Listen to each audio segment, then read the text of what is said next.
let's listen in. Adam Schefter had this on First Take about Odell's contract and what might happen to Odell moving forward.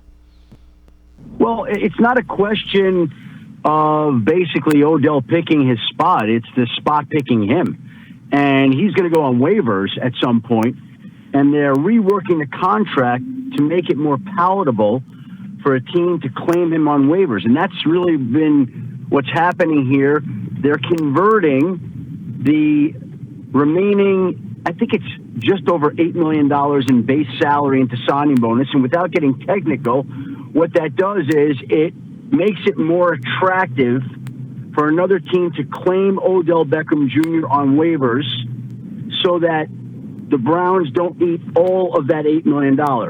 So whichever team claims him, and I believe he will be claimed, they will be responsible for the rework contract with whatever is left on the deal that the two sides have agreed to, which they're still trying to finalize. So I don't know what that number is going to be. Let's just call it $2 million, okay? Somewhere in that range, whatever the number is. Every team will have to ask itself, do we want to claim Odell Beckham Jr., who has basically no guaranteed money on his contract next year, and bring him in? And so I'm sure there are going to be places that appeal to Odell Beckham Jr., places that do not appeal to Odell Beckham Jr. And, Mac, that's a very valid point. Odell won't necessarily get to choose where he goes because he does have to claim waivers. That lower contract, look, I think the guy can still play. It'll be interesting to see where he ends up. Yeah, and I think that you're spot on because, to be honest, I mean, look, I'm not saying Odell is washed up, okay? We're not saying that. Odell is a solid receiver. He's still somebody who can play and play at a decently high level, but at the same time, is he the same explosive player that we've seen in the past? I don't necessarily think so. I think that the injuries have, added into that, and I think that that plays a part into it. So do I think that he's a massive explosive receiver anymore?